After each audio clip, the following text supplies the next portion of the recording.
La collaboration, et notamment celle entre start-up et grands groupes, est essentielle à l'innovation. Dans ce podcast, je donne la parole à tous les acteurs de cet écosystème. Par leur expérience et expertise, ils nous partagent les clés concrètes pour faire de la collaboration un véritable levier d'innovation et de croissance. Je suis Éléonore de Galzin, responsable partenariat chez BPI France Le Hub, et bienvenue sur le podcast Synergie. La mesure, c'est super important. J'adore être avec des gens qui sont meilleurs que moi. Ça doit avoir un rôle aussi, un directeur de l'innovation. Moi, je pense que ce rôle est important et c'est le rôle que j'aime tenir dans l'innovation. C'est en tout cas intéressant de t'en entendre parler comme ça. Un de nos rôles, donc, c'est de faire des expérimentations. Ce qu'on essaye de faire, c'est de pas attendre un ROI qui va transformer ta boîte. Un retour sur investissement, c'est pas toujours financier. On collabore. Depuis assez longtemps, en fait, avec des startups. Il y a un peu tout type, finalement, presque de collaborations différentes. D'ailleurs, FloaBank en est même un exemple en soi aussi. De l'acquisition, en fait, tu peux aller chercher de l'agilité. On va chercher des choses qu'on ne sait pas faire. Une fois ce nouveau moyen de paiement, en tout cas, cette nouvelle façon de penser. Circular Pay, notamment la circularité. Des choses. Peut-être que je vais faire que des rêves qui tombent à l'eau. Mais vas-y. Il y a que si elle s'arrêtait de dire c'est bien, finalement, il meurt. Je suis prêt à prendre la responsabilité de ça, parce que si tu prends pas de risque, tu fais pas de l'innovation, en fait tu fais de l'exécution. L'innovation, en fait, c'est quelquefois l'échec. Vas-y, pour qu'elle tombe à l'eau. Non, mais c'est ce que j'allais dire. Hello Damien, merci d'être avec nous ce matin pour l'enregistrement de ce premier épisode de podcast sur l'innovation. Déjà, comment vas-tu ? Merci d'avoir fait le déplacement depuis Bordeaux pour venir. Super content d'être avec toi. Malgré la pluie parisienne.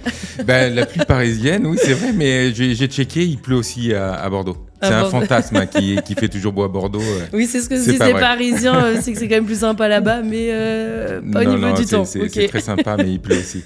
Écoute, hâte d'aborder plein de questions avec toi. On va parler du coup de l'innovation, de comment est-ce que toi tu vois l'innovation, comment c'est un état d'esprit aussi, plus que une organisation aussi au sein d'un groupe.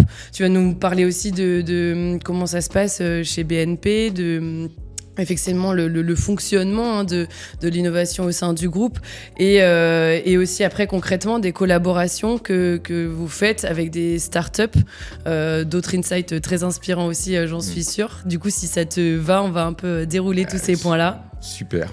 Plein de questions que je me pose. C'est ma passion. Moi aussi, donc parfait. Et c'est vrai que du coup, je voulais un peu commencer aussi cet épisode en me disant que l'innovation, pour moi, ça c'est vraiment, ça naît de personne. C'est-à-dire que c'est porté par des organisations, mais c'est quand même vraiment aussi inculqué par des personnes. Et donc pour ça, je voulais faire une mini intro et dresser un petit portrait de toi avant qu'on rentre dans le sujet. C'est le moment gênant. Non. Normalement, t'es OK avec tout ce qui va se dire sur cette petite introduction. Mais donc, effectivement, pour un peu recadrer pour l'audience, donc t'es directeur innovation de FloaBank, qui est une filiale du groupe BNP Paribas. Donc, depuis plus de 10 ans, tu travailles avec l'ensemble de l'écosystème French Tech. Tu as noué des partenariats forts avec Lydia, Joko, Bankin, Nickel en France et en Europe, qui est expert dans l'expérience achat. Tu as développé de nombreuses innovations qui ont contribué à faire évoluer l'industrie du paiement, comme le Buy Now, Pay Whenever, lancé en juin 2023, ou le mini-prêt par carte bancaire, qui rencontre un succès sur le marché français depuis 2017. Et enfin, tu estimes que l'innovation, c'est le courage de changer les standards tout en maîtrisant l'exécution. Est-ce que déjà tu peux nous en dire plus ? Quelle citation ? Ouais. C'est vrai que je parle de courage, mais c'est en référence finalement au risque. Innover, c'est faire quelque chose de nouveau. Donc quelque part, c'est sortir de son périmètre de confort. Donc sortir de son périmètre de confort, c'est se mettre un peu en danger. C'est finalement, même si c'est un grand mot, c'est affronter ses peurs. Donc il faut une forme de courage pour faire ça. Donc ça, c'est la notion de courage. Et puis la notion en fait d'exécution. pour moi, elle est super importante parce que c'est vrai que il faut différencier un petit peu le processus d'innovation, c'est-à-dire ce qui est centré sur l'idée. Il faut qu'il y ait une idée et puis il faut qu'on arrive à mettre les moyens pour que cette idée se réalise. Et puis l'innovation elle-même. Et l'innovation elle-même, en fait, elle sous-tend une dimension qui est une dimension d'adoption. Une innovation, en fait, quelque chose de nouveau, mais qui est pas adopté, en fait, non, c'est pas une innovation. Ouais, faut engager donc il faut aussi, que ça marche, il faut que ce soit adopté par son public, par le marché. Et souvent ça, c'est lié à l'exécution. C'est-à-dire que l'idée peut être bonne, mais parce que l'exécution, elle est pas super, en fait, ça marche pas. Et l'innovation ne marche pas. Donc, faut aller jusqu'au bout et faire très attention à l'exécution. Voilà, maîtriser l'exécution. Sacrée explication. Écoute, je m'attendais pas à ça dès le début. Ouais, c'était pas clair alors la citation. Ah non, si, mais effectivement intéressant d'avoir tes explications. C'est que tu parles de nombreuses choses, de courage, etc. Et comme je disais, je pense que ça tient beaucoup des personnes et de finalement de qui tu es et comment toi tu vas voir les choses pour justement en fait finir à cette exécution là. Et du coup là-dessus, je me demande effectivement toi comment t'en es arrivé dans ce milieu de l'innovation. Est-ce que t'as même une petite histoire à raconter qui pourrait en fait nous aider à nous guider sur effectivement toi qu'est-ce qui t'a permis de devenir le Damien que tu es aussi déjà impliqué dans ce milieu de l'innovation? C'est difficile de faire cette introspection, de savoir comment est-ce que tu es devenu la personne que tu es. Ça démarre tôt. C'est-à-dire qu'on se construit à force de rencontres. Donc, c'est l'addition de tout un tas de choses qui t'amènent là. Moi, il y a un peu de hasard, mais si je remonte vraiment très, très loin et sur les anecdotes, alors, je vais peut-être sortir des rêves, en fait, qui sont des rêves de vieux. Je vais voir si je les ai. Tu connais Pif Gadget ? Non. Et voilà, tu vois. Je t'écoute. Alors, Pif Gadget, un peu, c'était la BD. Alors, moi, je suis né dans les années 73, donc j'étais abonné à Pif Gadget et voilà, j'avais des héros. Et un de mes héros, mon super-héros, en fait, de l'époque, c'était Rahan. Ça te parle, Rahan ? Non plus, désolé. Référence de vieux. C'était un homme préhistorique qui se baladait en slip peau de panthère avec un couteau, mais qui était en fait le premier innovateur. En fait, il observait la nature préhistorique et puis il essayait d'inventer des choses, de construire des trucs pour aider les autres hommes préhistoriques, ceux qui marchent debout. Voilà. Rêve de vieux également. Non, donc ça, c'était mon super-héros et c'est... je pense que j'ai toujours voulu construire. Dans cette même BD, il y avait une BD sur Léonard de Vinci, qui était dans cette BD un savant un peu fou, qui essayait de construire des robots. Voilà, moi, je voulais faire ça. T'avais quel âge quand tu regardais ça? C'était 8 ans. C'est trop drôle. C'était 9 ans, mais j'ai toujours voulu construire ou créer. Et puis après, je me suis aperçu que moi, c'est pas donné à tout le monde de savoir créer, carrément. De savoir construire des choses. Donc voilà, ça c'est un petit peu le début. Puis après, j'ai rencontré des gens. Après, dans ma carrière professionnelle, j'ai eu des chefs ou des gens que je côtoyais qui étaient inspirants et qui ont fait aussi un peu ce que je suis, la façon dont je pense. Je travaillais beaucoup avec Cdiscount et il y a dans la volonté de créer et peut-être pas d'avoir quelque chose de complètement abouti, mais d'essayer. Emmanuel Grenier, qui était le CEO en fait de Cdiscount avant de partir maintenant en fait chez Carrefour, il disait des choses comme il vaut mieux avancer dans le désordre que piétiner dans l'ordre. Ça, c'est des choses en fait qui chez moi veulent dire quelque chose parce que il faut avancer même si c'est pas complètement construit. Si on voit que l'aiguille bouge, après on aura le temps de faire. Omri aussi, qui était une autre personne chez Cdiscount, qui m'a appris à mesurer en fait ce qu'on fait. La mesure, c'est super important. C'est-à-dire, on a des idées, mais il faut en fait mesurer. Il faut avoir plus que des reportings, en fait, des indicateurs de performance. Un reporting, tu le regardes, un indicateur de performance, tu sais que tu as une action dessus. Donc voilà, c'est intéressant. Effectivement, voilà. On reparlera de tous ces sujets de mesure au sein de la collaboration, notamment Startup Grand Groupe, parce que forcément, dans un département innovation, on se doute qu'il y a de la mesure. Mais non, intéressant, oui. Donc effectivement, c'est de façon marquée de plein d'événements qui font, d'anecdotes qui font qu'aujourd'hui, t'en es là à travailler dans l'innovation. T'as raison, hein, c'est vrai qu'avec la même fiche de poste, en fait, selon les personnes et les personnalités, on fait des choses différentes. Moi, sur ce sujet de mantra ou philosophie, ou comment est-ce que je pense, comme je te disais, en fait, je voulais créer, j'aimerais pouvoir inventer des tas de choses, mais quand on fait de l'innovation, ça ne veut pas dire qu'on crée nous-mêmes. Et c'est vrai que je me suis assez vite aperçu qu'il y a des choses que je savais faire, mais qu'il y a tout un tas de choses en fait que je ne savais pas faire. Et une de mes façons de penser, c'est que j'adore être avec des gens qui sont meilleurs que moi, qui sont plus intelligents, qui sont plus doués, et je préfère en fait m'entourer de gens qui savent mieux faire que moi, que de gens à qui en fait j'explique en fait comment il faut faire. Donc ça c'est une façon de faire, c'est-à-dire de se dire j'adore apprendre finalement ou comprendre ce que font les gens. Et puis une autre dimension, c'est que j'aime bien les gens la plupart, et c'est vrai que j'ai un peu cette image là de peut-être positif, quelquefois, qui est pris pour de la naïveté ou un peu bisounours en disant tout le monde est beau, tout le monde est gentil, qui n'est pas complètement ce que je pense. Mais il y a un peu de ça, en fait.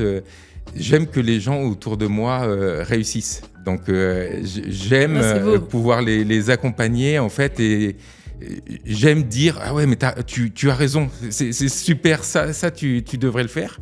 C'est des moments qui sont agréables dans mon métier, et je pense que c'est un rôle qui est un rôle important, c'est-à-dire être à côté des gens et leur dire c'est super ce que tu fais, je trouve que ton idée est très bonne et que tu dois la mener au bout. Je pense que c'est important, et c'est quand il n'y a pas ça, quelquefois, en fait, il peut manquer quelque chose, il peut manquer ce petit bout dans l'innovation. Et là aussi, peut-être que je vais faire que des rêves qui tombent à l'eau. Mais vas-y. Il y a quelquefois, je me couche tard et j'étais tombé sur une émission où il y avait un peu ça. Je crois qu'elle a changé plein de fois de nom, cette émission. C'était Les Boules et les Chocottes. Ça ne parle pas du tout. Mais vas-y, explique-nous. On mettra le lien. Exactement. Et c'est une émission très bizarre où les gens, en fait, sont parachutés dans un espèce de milieu hostile. C'est souvent un couple, des gens qui ne se connaissent pas, en fait, souvent un homme, une femme, parachutés dans un milieu hostile, la forêt amazonienne, etc., et qui doivent rester le plus longtemps possible sans rien et à poil. D'accord. Donc, avec juste un truc qu'ils amènent, et donc ils doivent chasser, se nourrir, etc., trouver un moyen de survivre. Et il y avait un épisode que je trouvais marrant où il y avait une des deux binômes qui était une femme et qui, elle, n'arrivait pas à chasser, etc. Mais son rôle, c'était de dire à l'autre, c'est super, ce que tu fais, c'est important. Et en fait, ça ne tenait que là-dessus. C'est-à-dire que si elle s'arrêtait de dire c'est bien, finalement, il meurt. Donc ça tient beaucoup à l'encouragement. Mais voilà, je pense qu'il faut encourager, il faut supporter, et que c'est un rôle. Moi, je pense que ce rôle est important, et c'est le rôle que j'aime tenir en fait dans l'innovation. Et je suis prêt à prendre la responsabilité de ça, c'est-à-dire que et c'est important aussi de lever des barrières, c'est-à-dire ça doit avoir un rôle aussi, un directeur de l'innovation, le rôle de lever des barrières et de prendre le risque sur soi, et finalement le risque que ça rate. La responsabilité. Voilà, de se dire ou même s'il faut passer des barrières ou faire les choses un petit peu différemment, et que les gens porteurs en fait de ce projet d'innovation ou les startups en fait ne prennent pas, c'est important en fait qu'il y ait quelqu'un qui dise je sais qu'on ne suit pas complètement la route, mais je le prends sur moi, on avance et on verra.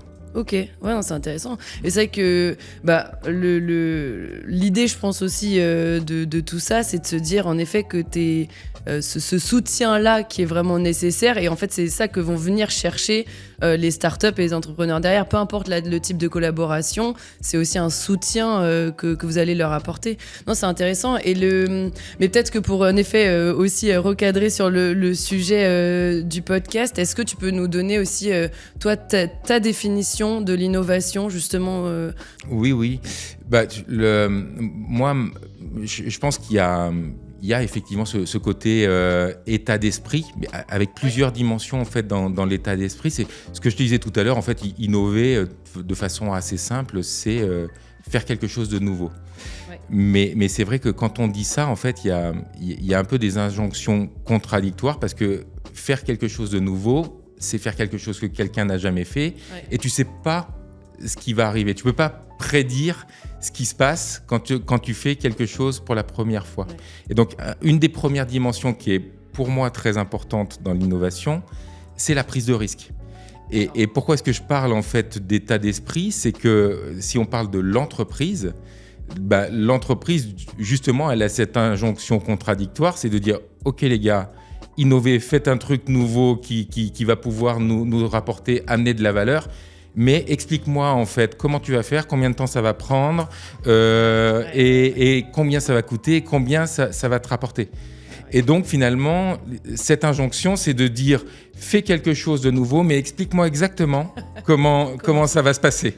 Ouais, et ça, c'est ce que tu disais tout à l'heure, c'est que c'est naviguer à vue, mais d'un autre côté, et c'est ça qu'on aime bien, mais d'un autre côté, il faut quand même que ça soit cadré. C'est ça. Tu parles de l'état d'esprit, mais il y a bien aussi le fait qu'il faut que ce soit une culture dans l'organisation pour qu'il y ait aussi ce support, que vous compreniez, que ce soit accepté. Et ça, il faut qu'il y ait ce rôle en fait de l'entreprise d'accepter ça, c'est-à-dire d'accepter ce risque, parce que si tu prends pas de risque, tu fais pas de l'innovation, en fait, tu fais de l'exécution, et c'est un peu différent. Donc il faut prendre le risque et au premier chef, en fait, le risque que ça rate, parce que l'innovation, en fait, c'est quelquefois l'échec, et c'est important culturellement, en fait, dans l'entreprise, d'accepter ça, de se dire, ok, on va tenter des choses. Mais il y a des choses qui vont rater parce que ça n'existe pas en fait d'avoir des processus d'innovation en fait qui mènent qu'à des réussites. Je vais prendre une autre ref. Vas-y, pour qu'elle tombe à l'eau. Sur la notion de l'échec, une de mes refs, super vieille, j'ai que des refs vieilles, j'essaierai de m'améliorer, mais c'est les Shadok. Les Shadok, donc tu peux probablement en fait mais là pour le coup je connais les Shadok. Mais les Shadok, donc ils ont des tas en fait de devises Shadok. Mais une des histoires des Shadok, c'est qu'ils sont sur une planète et que la planète va exploser. Et ils ont en fait leur professeur, leur grand savant, le professeur Shadoko, donc qui est missionné pour que tous les Shadok puissent partir de leur planète et aller sur une autre planète. Et ils ont calculé, parce qu'ils sont très intelligents, en fait, qu'ils avaient une chance sur 1000 de réussir, en fait, de quitter leur planète. Ouais. Et donc, ils créent un ministère de l'échec. Et le ministère de l'échec, en fait, sert à rater des choses. Et donc, ils se disent, OK, génial. On a une chance sur 1000, donc il faut qu'on rate 999 fois pour, en fait, réussir la 1000e fois. Ok, voilà. Disons que j'adore cette anecdote, elle est super représentative du milieu de l'innovation. Mais elle n'est pas complètement facile à non, mais c'est ce que j'allais dire. En fait, c'est ce que j'allais dire, c'est qu'en plus, typiquement pour des entreprises, alors des institutions bancaires en plus particulièrement, qui sont, on va dire, assez connues pour être conservatrices quand même, est-ce que c'est facile d'appliquer quand même ce genre de culture et de fonctionnement au sein de BNP Paribas? Alors, non, c'est pas facile. Et c'est vrai que je peux pas parler au nom du groupe BNP Paribas. En fait, comme tu le disais, en fait, nous on est Floa, donc on est une filiale en fait du groupe BNP Paribas. Et on a été acquis d'ailleurs par BNP Paribas il y a 2 ans. Et l'innovation en fait dans le groupe BNP Paribas, elle est extrêmement riche, mais elle est assez décentralisée. Et donc c'est vrai qu'il y a des directeurs innovation dans les différentes branches, les différents métiers. Il y a des structures qui sont un peu transverses, mais il y a des structures qui sont très intégrées en fait dans les métiers dans le groupe. Donc moi je peux parler en fait de ce qui se passe au sein de Floa, mais c'est vrai qu'on échange beaucoup au sein de BNP Paribas, donc c'est vrai que moi j'aimerais que les choses infusent et quand on me demande mon avis, j'essaye de parler de ça et de parler de l'échec. Et c'est un peu pour ça aussi que les gens nous acquièrent, c'est pour avoir des façons de penser un peu différentes. Pourquoi est-ce qu'ils nous ont achetés ? C'est parce qu'ils ont trouvé peut-être qu'on faisait des choses intéressantes et qu'on... Et du coup, peut-être avant même de parler de cette histoire-là, mais est-ce que tu as quand même la vision, tu pourrais nous expliquer, je sais pas, du fonctionnement justement comment on fait nous ? Alors vous, comment vous faites ? Et puis du coup, le lien finalement avec, je sais pas, la direction, les différents départements. Je sais qu'il y a des grands groupes dans lesquels il y a des directions innovation au sein de chaque département, un peu par filière. Il y a des grands groupes pour lesquels effectivement il y a une direction innovation et qui après, cette personne-là va être en lien avec chaque département pour remonter les enjeux. Du coup, un peu comment ça fonctionne chez BNP Paribas et après, du coup, par extension pour Floa. Comme je te disais, en fait, dans le groupe BNP Paribas, alors que j'apprends encore à découvrir et je suis sûr qu'il y a plein de choses en fait que parce que j'ai ça pas fait combien de temps vues. Du coup que t'es au... Alors moi, dans le groupe, racheté. en fait, ça fait 2 ans, en fait, et donc, alors j'ai embauché quelqu'un en fait dans mon équipe qui connaît le groupe depuis 20 ans et qui m'oriente un petit peu dans tous ces méandres. Et c'est extrêmement riche et j'apprends beaucoup d'eux et ils sont extrêmement structurés.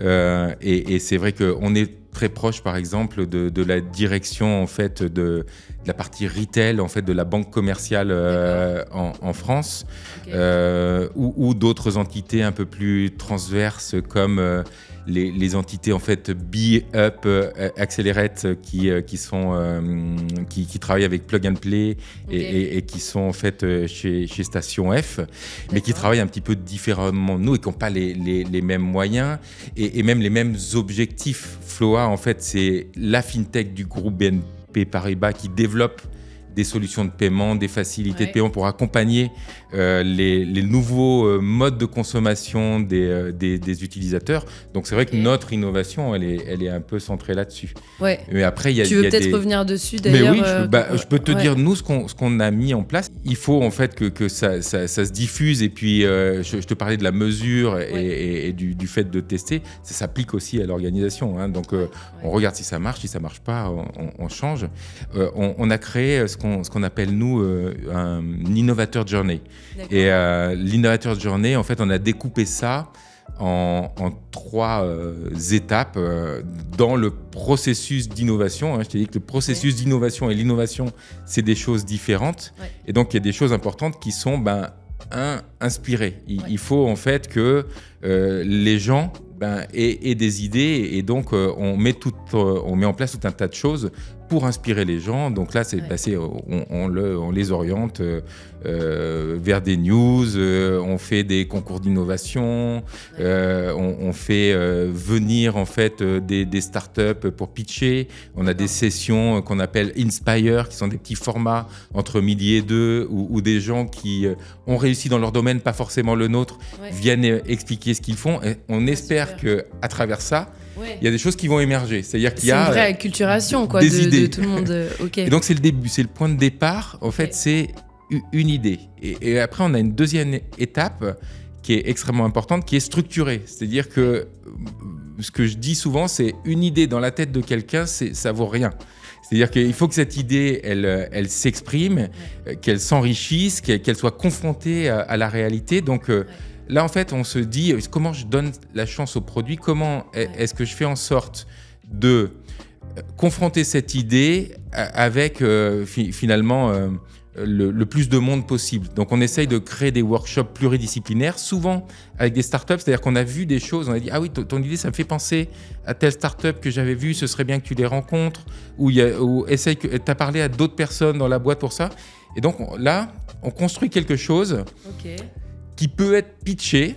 Okay. Donc on passe en fait de l'idée à l'opportunité. Et en fait, quand on pense que c'est suffisamment mûr finalement, que ça a évolué, et souvent c'est un peu différent de l'idée de départ, là on va dans le comité innovation et on fait pitcher cette idée. Dans le comité innovation, il y a la direction, le COMEX qui est représenté, parce que la troisième étape, en fait, c'est le fameux accompagnement. Et là, en fait, il faut qu'on se dise, OK, est-ce que ça vaut le coup d'y aller ou pas ? Est-ce que cette opportunité, c'est le bon moment ? Ça correspond aux aspirations de l'entreprise, à la projection des objectifs de l'entreprise ? Et finalement, je vais un peu chercher mon sponsor, parce que pour qu'une idée réussisse, il faut en fait avoir un sponsorship assez haut dans la boîte. D'accord. C'est presque un peu, et d'ailleurs on va orienter notre prochain concours d'innovation là-dedans, c'est qui veut être mon sponsor. Donc je viens, c'est comme un comité d'investissement finalement. D'accord. En disant voilà ce que je veux faire, voilà ce dont j'ai besoin. Est-ce que ça correspond en fait à quelque chose, et est-ce que quelqu'un veut prendre la responsabilité d'accélérer, d'accompagner cette idée. Ça peut être de l'argent, ça peut être des ressources, etc. Et après, on teste. Donc, en fait, souvent, on a des POC. Et on veut, en fait, moi, dans ma mission, c'est essayer qu'il y ait le plus de proof of concept possible dans la boîte. Pour les raisons qu'on a expliquées, pour que ça puisse réussir et rater.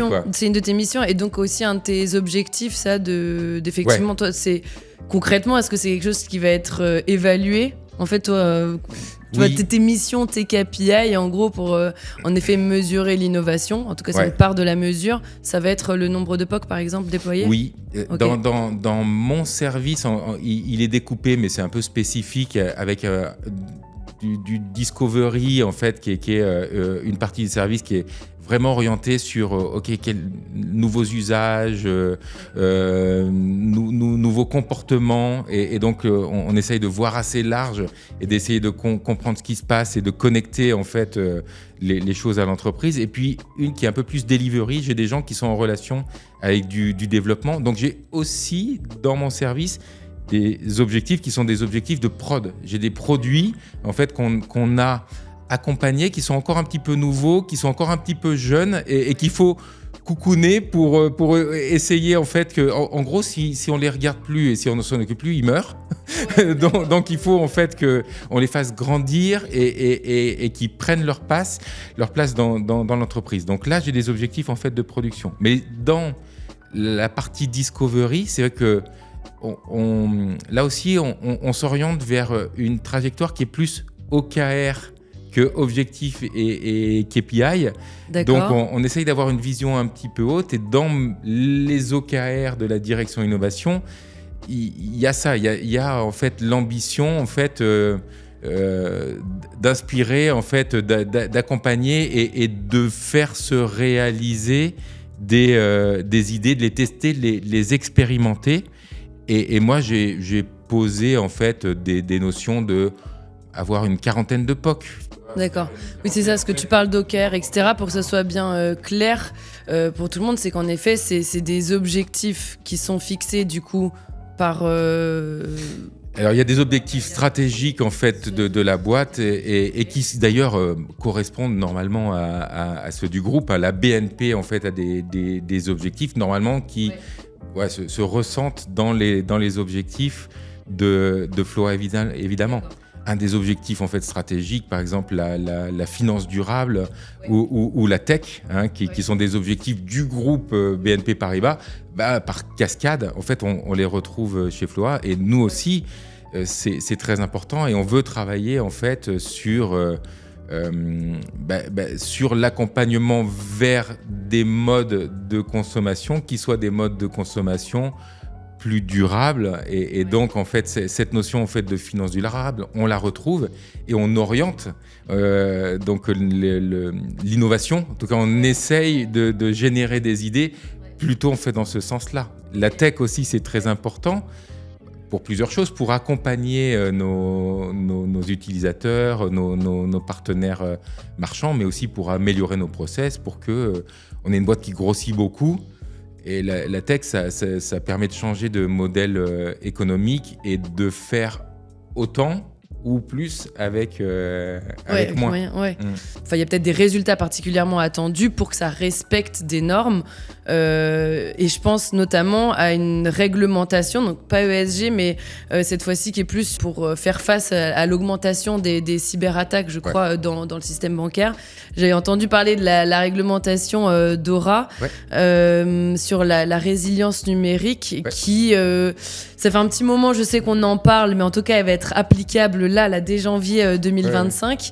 Effectivement, par rapport à ce type de réglementation, on se demande un peu comment est-ce qu'on peut concilier la culture de l'innovation face à des réglementations qui, en fait, peuvent restreindre et en tout cas qui incitent plus à la prudence qu'au risque de l'innovation, quoi. C'est vrai et en même temps c'est vrai que tu parles de contraintes et de réglementations.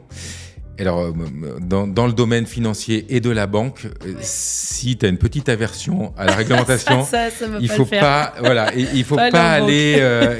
aller dans le secteur bancaire. Je crois que c'est un des secteurs, et c'est normal, qui est le plus réglementé, mais chaque année, chaque gouvernement,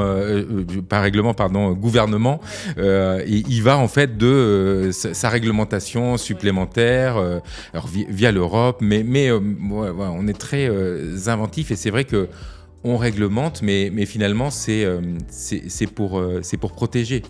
Et c'est vrai que dans le domaine de la sécurité, ça fait partie de nous, c'est-à-dire que finalement, tant mieux, ça protège aussi on fait pas de la sécurité, de la cybersécurité pour respecter une réglementation, mais on fait de la cybersécurité parce qu'on manie en fait des données qui sont sérieuses, on gère de l'argent pour des clients, et donc il faut qu'on le fasse sérieusement. Et c'est vrai que, on travaille beaucoup sur la sécurité avec le RSSI. On a un RSSI au sein de FLOA qui est très concerné en fait par ces sujets en fait d'innovation et malgré que ce soit extrêmement sérieux et rigide en fait la sécurité informatique, lui il a conscience en fait que son travail doit aussi être d'accompagner l'innovation. Donc lui aussi dans ses réflexions, c'est de se dire OK, comment je peux mettre en place en fait des méthodos dont DORA, effectivement, lui son sujet en fait c'est DORA et donc il a tout un tas de choses pour pouvoir respecter DORA, mais en même temps en fait que ça puisse s'appliquer également au processus d'innovation, et quand on crée quelque chose, qu'on fasse du développement, on parle de DevSecOps, c'est-à-dire intégrer en fait la sécurité au début de la réflexion, c'est-à-dire que j'ai cette idée-là,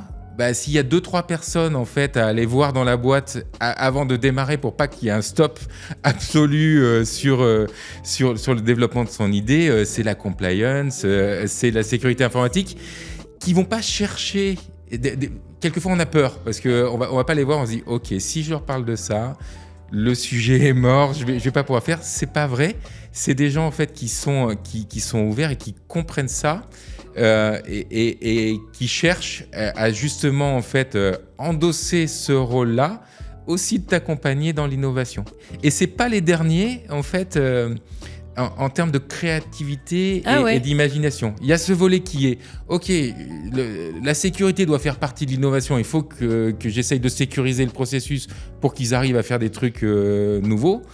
Et puis il y a comment est-ce que j'innove pour faire de la sécurité de façon innovante. Et notre directeur de la lutte contre la cybercriminalité, il est extrêmement inventif. Ils ont à chaque comité innovation, en fait, ils ont des choses à proposer. Ils sont très pointus en fait sur tout un tas de sujets, la technologie en fait des graphes, les graphes de knowledge, et ils vont même dans leur sujet, dans leur réflexion, penser au reste de la boîte en disant mais ce que j'ai vu avec mes knowledge graphs pourrait s'appliquer avec du LLM. Il y a beaucoup de transversalité, c'est intéressant.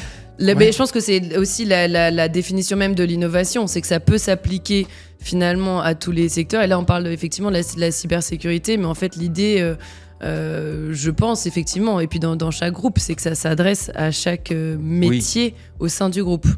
C'est en tout cas intéressant de t'en entendre parler comme ça. C'est très transverse et vous arrivez en tout cas à beaucoup communiquer. C'est pour évoluer sur ces sujets-là, quoi. Oui, il y a c'est les sujets de collaboration ou en tout cas en fait de transversalité ou de connexion, parce que c'est de ça dont on parle. C'est l'essence de l'innovation. Je peux pas faire d'innovation en fait sans me connecter aux autres et donc apprendre finalement des autres. C'est vrai que même l'intelligence et la créativité, alors il y a plusieurs dimensions là-dedans, mais quand on essaye de mesurer ça, se dire qu'est-ce qui fait que les gens sont créatifs, en fait on s'est aperçu que les gens créatifs, et ça s'applique aussi aux entreprises de la même façon, c'est la capacité à associer des choses qui a priori en fait n'ont rien à avoir à faire ensemble. C'est je connais bien quelque chose et j'ai quelque chose en fait qui a rien à voir et je crée de la valeur en associant des choses différentes. Pour faire ça, il faut savoir déjà qu'il y a des choses différentes qui existent à l'extérieur de ton service, mais de la boîte. On parle de collaboration entre une entreprise et des startups. C'est ça, c'est pour ça qu'on va voir des startups. C'est parce que les startups, elles font des choses qui ne sont pas ce que tu fais, qui sont différentes, quelquefois dans des domaines différents. Et donc que l'association avec ces choses différentes peuvent créer de la valeur. Donc en fait, c'est ce sujet en fait de connexion. Et plus tu crées de connexion, c'est-à-dire plus tu comprends et tu connais en fait des choses différentes, plus en fait tu peux créer de la valeur. C'est un peu comme dans le cerveau, tu sais, c'est le sujet où on se dit que c'est la grosseur du cerveau, le nombre de neurones de ton cerveau qui fait de l'intelligence, mais c'est pas vrai. En fait, c'est pas le nombre de neurones qui fait que tu es intelligent ou pas, c'est le nombre de connexions entre les neurones qui est important. Donc en fait, c'est la connexion et c'est les dendrites et les neurones qui connectent en fait, qui eux génial, belle sont image, très nombreux. On s'en rappellera. Non, c'est intéressant. Mais pour en revenir un peu au côté plus stratégique qui est porté du coup par BNP, je pense que ce qui est intéressant, j'avais une manager qui m'avait un peu appris ça. Dès que tu veux toucher à la stratégie, c'est un peu follow the money.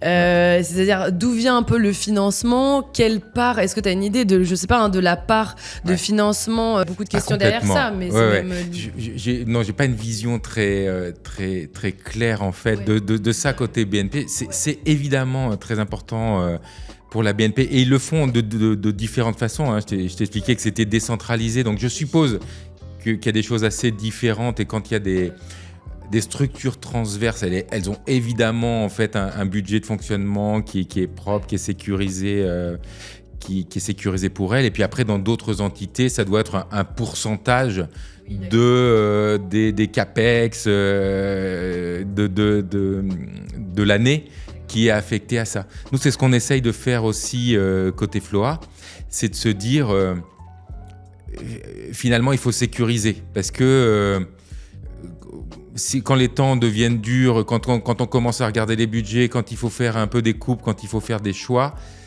c'est assez facile de faire des choix sur des budgets d'innovation, sur des trucs, tu sais pas encore ce que ça va être. Oui, donc c'est compliqué de te dire, mais il y a un budget quand même annuel ou comment ça fonctionne? Vous avez... Alors, il y a toujours un peu ça et on essaie de travailler en fait à le sécuriser parce que comme je te dis, ce budget-là, quelquefois, c'est celui auquel on renonce. D'accord. Et alors, c'est pas en fait la structure innovation, ma direction innovation par exemple, qui porte le budget de l'innovation de la boîte.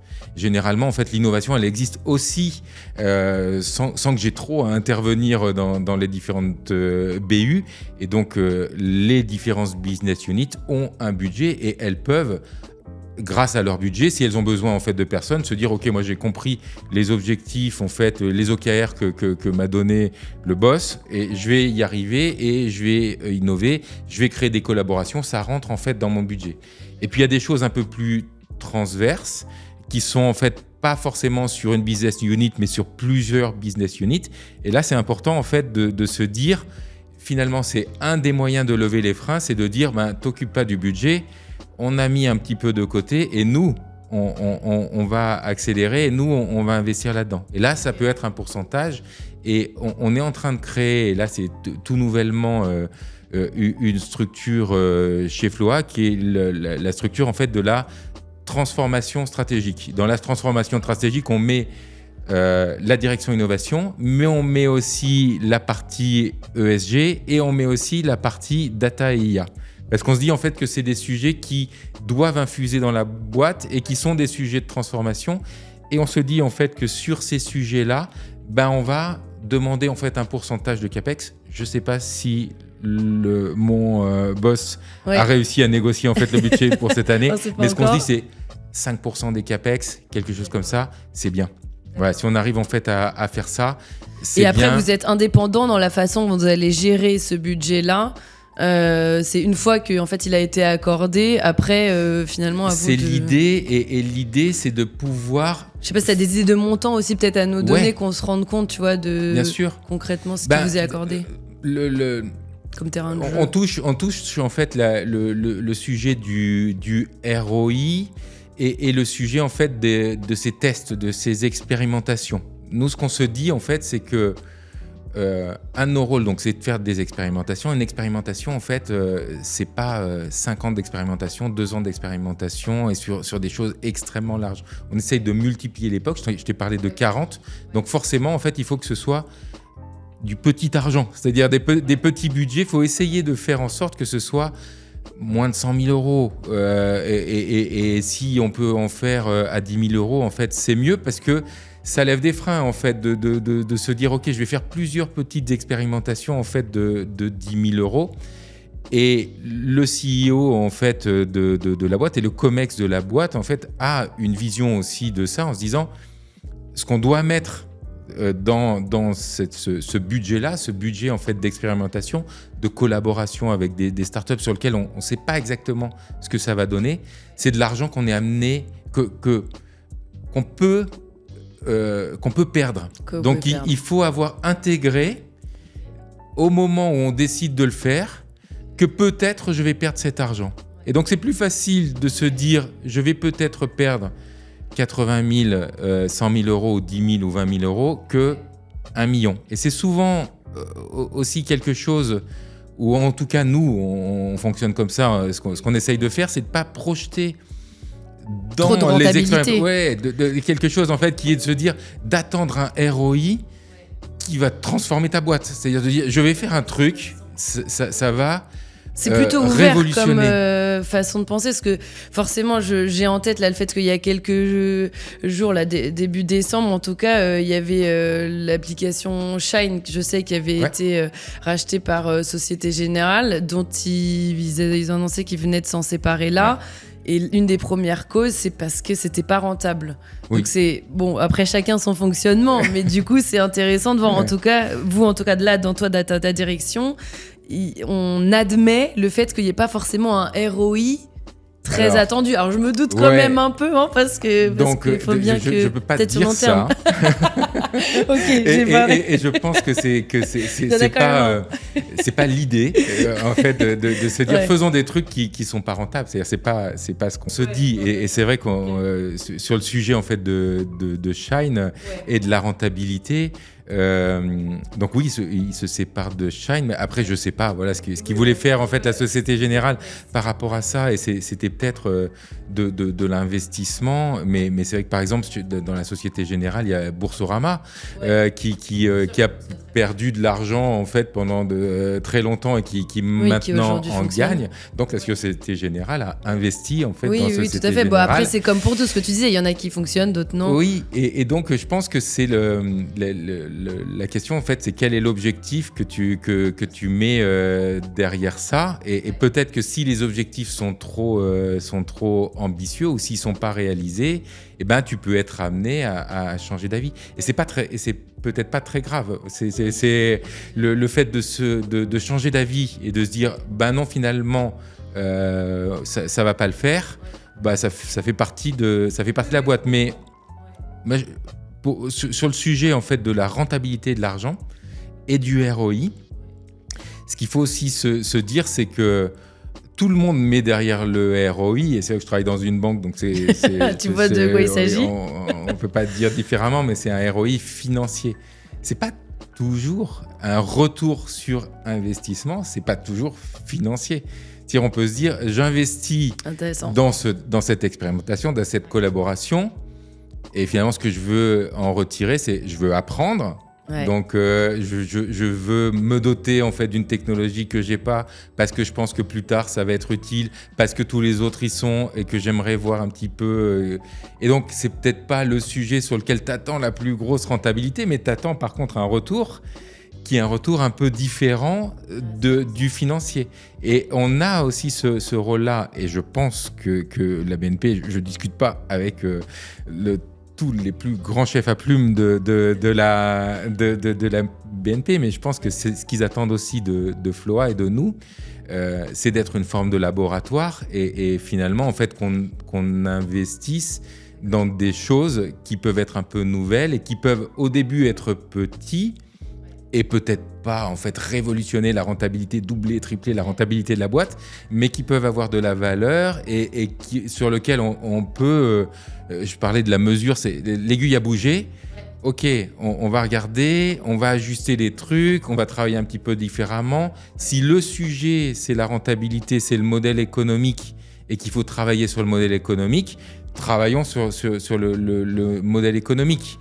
Mais si tu penses que au modèle économique et que finalement c'est un truc qui correspond pas à ton marché et peut-être correspond pas à la trajectoire. C'est un peu compliqué. Ouais, complètement. Mais c'est vrai que ça fait beaucoup allusion à l'ouverture d'esprit, à ce qui peut se passer même en dehors du coup de la banque et au marché. Et donc, tu en parlais de Shine tout à l'heure, mais c'est comment intégrer aussi toutes ces innovations dans votre fonctionnement. Ce à quoi ça me fait penser, c'est quand on voit des nouveaux acteurs comme les néobanques, comme Revolut, comment vous vous positionnez ? Est-ce que pour parler peut-être un peu plus précisément là maintenant des collaborations avec les startups, mais ça me fait penser, est-ce que typiquement par exemple ce type de néobanque, vous les voyez comme des menaces ou alors peut-être comme des partenaires potentiels ? Alors, première chose, on les regarde parce que on parlait d'ouverture et de créativité et il faut regarder ce qui se passe à l'extérieur. C'est vrai dans les collaborations, on parle d'open banking, open plein de choses. Et ça démarre en fait par être des open people. Donc en fait, il faut en fait aborder ça, c'est-à-dire regarder le marché en étant des open people et en se disant ok, qu'est-ce que ça peut m'apporter. Et donc dans le comportement qu'on a, en tout cas le mien, la première chose que je vois, c'est pas des adversaires, c'est de se dire ok, comment ils font et quand. Alors j'ai plein de cartes bancaires dans mon portefeuille parce que j'essaye de tester tout un tas de trucs. Génial. Donc Revolut, N26. La dernière que j'ai vue c'est Bunk avec qui. Voilà, qu'on regarde l'expérience est bien, donc j'ai plein de cartes, mais à chaque fois je me dis ok, qu'est-ce qu'ils font différemment, qu'est-ce que ça voudrait dire chez nous, c'est-à-dire qu'est-ce que la manière dont ils travaillent, est-ce que ça a du sens, est-ce que ça pourrait apporter de la valeur chez nous, ou inversement, en fait, qu'est-ce que nous on fait qu'ils font pas, et est-ce que ce qu'on fait pourrait avoir de la valeur chez nous. Donc c'est vraiment dans une logique d'abord tiens, pourquoi pas un partenaire potentiel, surtout si ce qu'on trouve qu'ils font est intéressant.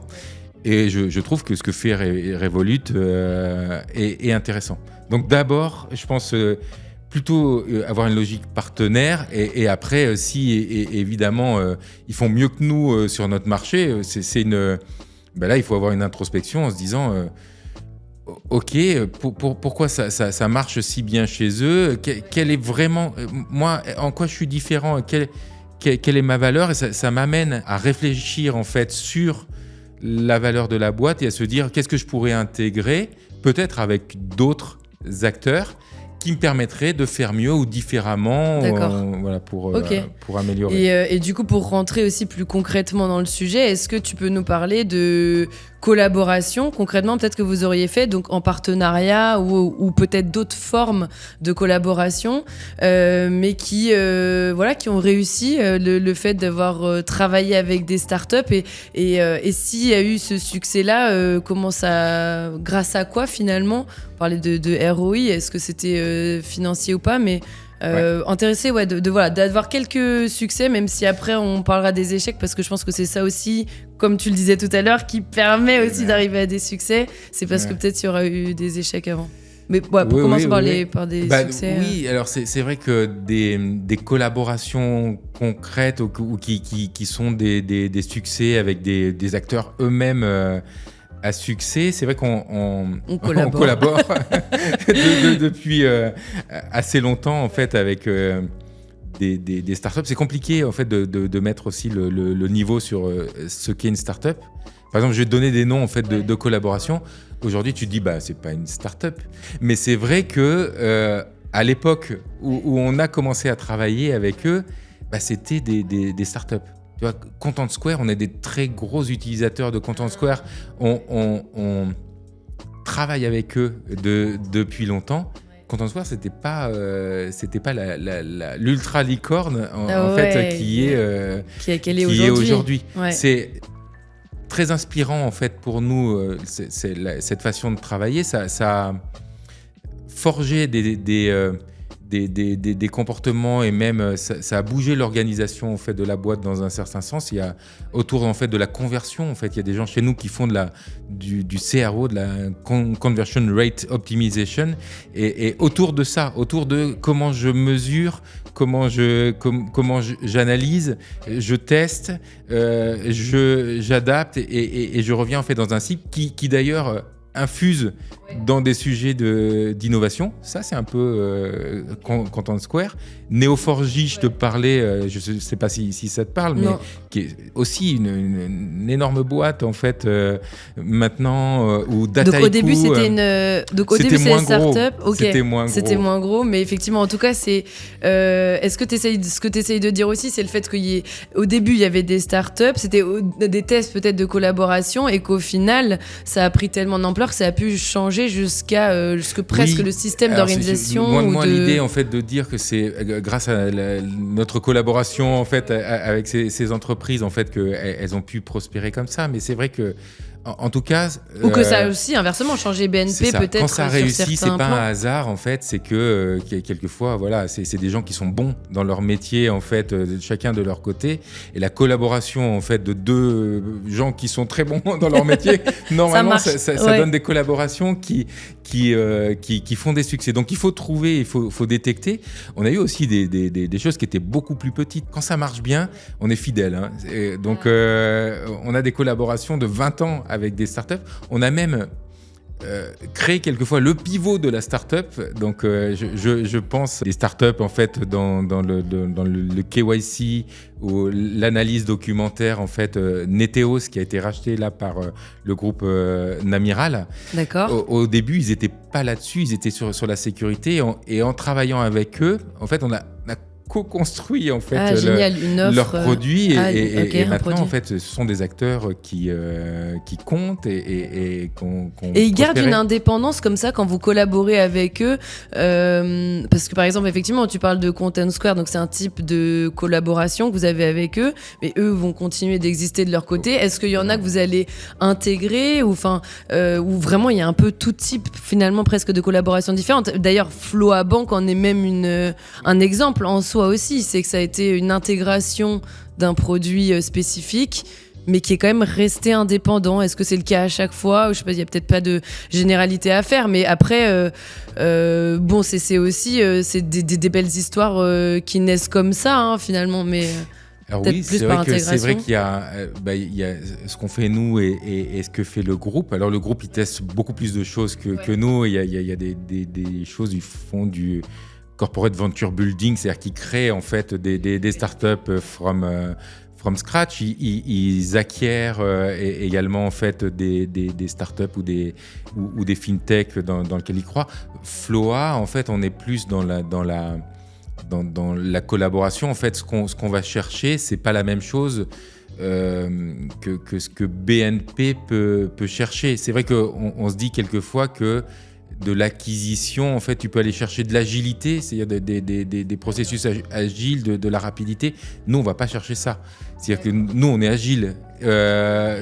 Pour l'instant, on n'est pas... Oui, d'accord. Oui, vous avez encore votre fonctionnement assez indépendant qui vous permet d'être agile. Possible, mais c'est vrai qu'on va chercher des choses qu'on ne sait pas faire. Donc, on va chercher à l'extérieur des associations sur des métiers, sur des compétences qu'on n'a pas, ou qui seraient moins logiques, des choses sur des métiers sur lesquels on veut aller, mais qui ne sont pas les nôtres. On veut travailler sur le paiement circulaire, le second marché, le marché de l'occasion, accompagner en fait ces usages-là.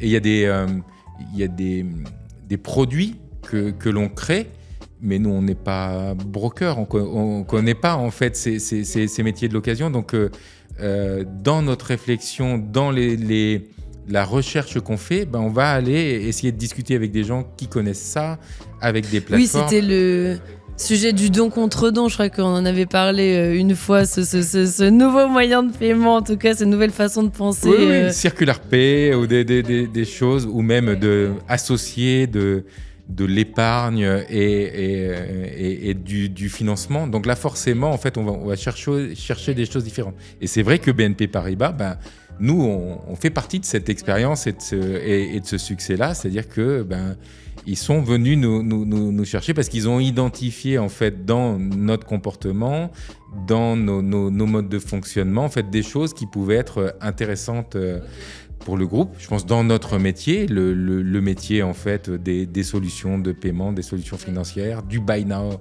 pay later, mais pas que. En fait, c'est sûr que, en parlant de du type de collaboration, effectivement, il y a les collaborations que vous allez mener avec d'autres startups, etc., mais il y a aussi la collaboration même en soi avec le groupe. Est-ce que tu peux parler quand même un peu de collaborations qui n'ont pas fonctionné pour des startups et des grands groupes qui nous écoutent? Peut-être dans la collaboration que vous avez eue avec BNP ou peut-être dans une des collaborations que vous avez avec que vous avez faites avec d'autres startups pour pouvoir c'est ce qu'on s'améliorer. disait tout à l'heure, c'est pas très grave. L'échec est pas très grave, il est même normal. Ce qui serait anormal, ce sur quoi il faudrait qu'on se questionne, c'est s'il y avait jamais d'échec. C'est là encore pour faire une analogie, nous on fait un métier, en fait, on prête de l'argent. Quand on prête de l'argent, il y a un risque que les gens en fait ne payent pas, ou il y a un risque de fraude. Mais quand il y a zéro fraude et zéro impayé, c'est pas bien. Hein. Ça veut dire que tu resserres trop. Donc c'est pas grave en fait l'échec. C'est pas bien quand il y a zéro fraude. Oui, ça veut dire en fait que tu as fermé tous les verrous et que quelque part en fait tu refuses de prêter de l'argent en fait à des gens. Tous les gens que tu refuses au titre de la fraude, là on s'éloigne un peu de la collaboration, mais c'est pas des fraudeurs. Ouais, d'accord. Donc faut faire attention à ça. Il faut faire attention à une boîte qui n'aurait jamais d'échec. Mais il faut... une des erreurs, en fait, c'est peut-être de persévérer. C'est-à-dire que la logique, en fait, POC, elle est intéressante, c'est de se dire, savoir dire stop aussi. Il faut que j'ai une mesure, oui. Et il faut que je dise, ok, qu'est-ce que je veux mesurer, c'est quoi le ROI que je veux mesurer, et puis je décide stop ou encore. Et si on se dit non, encore, et finalement, en fait, on arrive à un truc qui est devenu tellement gros, sur lequel tu as investi tellement d'argent, que tu as du mal à couper, parce que tu dis, il m'a coûté 2 millions quand même le truc, donc est-ce que j'arrête?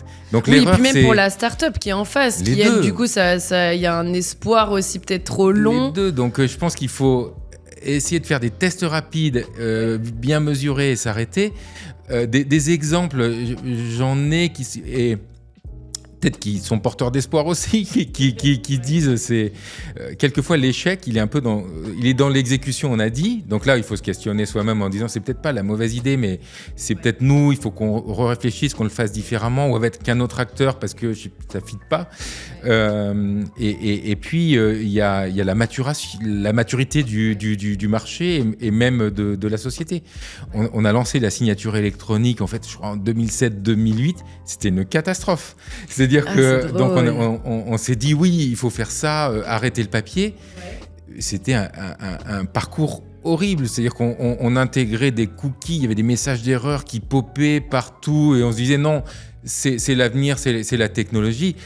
Mais c'était impossible, c'est-à-dire que ça n'avait pas, même si l'idée est bonne, la preuve, derrière on a refait la signature électronique assez rapidement derrière et ça a été un succès. C'était trop tôt quoi en fait, c'était une innovation qui arrivait peut-être... Tôt, la tech était pas bonne, l'exécution était pas bonne, c'est trop neuf et il faut se planter. Donc on s'est planté et on a appris en fait de nos erreurs. Les bots, l'IA, les LLM... En 2017, en fait, mais je me rappelle, mais de façon mémorable, en fait, on avait un bot qui faisait des petits crédits, des mini-prêts, qui est quelque chose qui avait du succès. On avait branché un bot et il y avait des fonctions qu'on pouvait activer en langage naturel. Donc, on pouvait le laisser discuter. Au début, il savait faire que dire « tu veux 500 €, appuie sur 500 € » et il faisait 500 €. Et puis, on l'a laissé parler de façon naturelle. Et donc, les clients disaient « Est-ce que j'ai bien reçu mon virement de 250 €? » Il dit « Ah, je suis heureux d'entendre ça. » Il fait « Non, je répète la question. Est-ce que j'ai bien reçu mon virement? Ah, c'est mon boulot.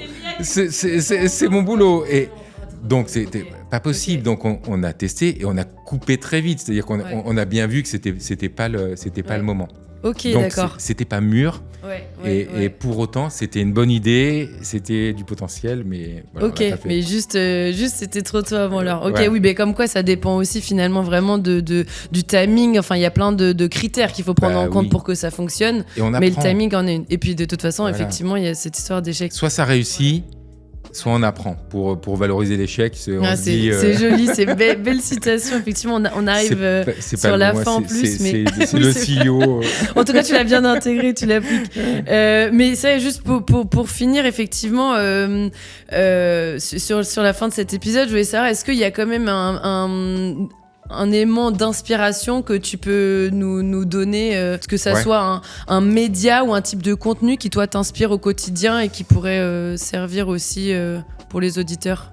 Pas un média, mais parce que j'en découvre un peu et je pense qu'il y a plein de trucs que j'ai pas vus, mais j'essaye que les gens m'en fournissent. J'ai essayé de regarder. Il y a des choses que je regarde depuis assez longtemps. Il y a un blog qui s'appelle C'est pas mon idée, en fait, dans le domaine des fintech et du domaine financier qui est Fabrice Bernard. Ouais, je regarde, je connais pas. L'ADN, je trouve ça aussi, marrant, de ton podcast et Léonore. Voilà.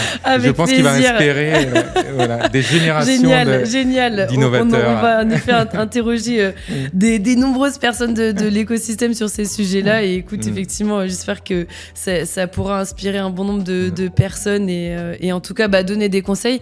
Merci beaucoup pour tout cet échange, c'était hyper intéressant. Merci aux auditeurs qui ont écouté jusque-là. Effectivement, on a découvert plein de choses pendant cet échange et c'est vrai que je retiendrai notamment cette image du ministère de l'échec que j'aime beaucoup parce que c'est vrai que du coup, voilà, pour arriver à une collaboration, pour arriver à de l'innovation, bon, il faut aussi savoir se tromper, échouer. Voilà, c'est pas grave, on continue. En tout cas, merci encore. Est-ce que peut-être on peut dire à des startups, en tout cas, qui voudraient essayer innover avec le groupe Floa, BNP, de contacter, de pas hésiter là-dessus, sur LinkedIn ou autre, s'ils veulent. Avec grand plaisir. Et voilà, très bien. N'hésitez pas. Et de la même façon, n'hésitez pas non plus à me contacter aussi sur LinkedIn si vous avez des recommandations d'invités, des idées de sujets, etc. Et bien hâte qu'on puisse continuer et de découvrir davantage sur des prochains épisodes. Merci encore Damien, c'est gentil. Merci à toi.